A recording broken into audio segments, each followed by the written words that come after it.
వ్యాధికి సూచిస్తూ ఋషులు మెంతులు కూడా షుగర్ తగ్గించడానికి మందుగా షుగర్ పేషెంట్లకి అందించేవారు. అంటే మన వంటల్లో వేసుకునే మెంతులు, ఆవకాయల్లో, నిలవ పచ్చడిలో వాడుతుంటాం కదా మెంతులు, అవి షుగర్ వ్యాధికి అద్భుతమైన మందులాగా మన ఋషులు అందించడం జరిగింది. కానీ ఈ రోజుల్లో మెంతులు షుగర్కి మందని కాస్త చాలా మందికి తెలియదు అసలు. మరి ఋషులు చెప్పింది సైంటిఫిక్గా కాదా? సైంటిఫిక్ స్టడీ జరిగితేనే నమ్ముతారు డాక్టర్లు కానీ చదువుకున్న వారంతా కూడా. ఏదో ఎవరో చెప్పారులే ఇది పనిచేస్తుందని అందరికీ నమ్మకం దాని మీద కలగదు.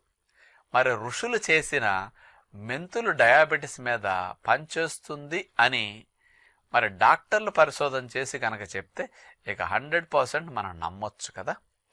మరి డయాబెటిక్ పేషెంట్స్కి మెంతులు చేసే మేలు గురించి నిమ్స్లో సుమారుగా 2014-15 ఆ ప్రాంతాల్లో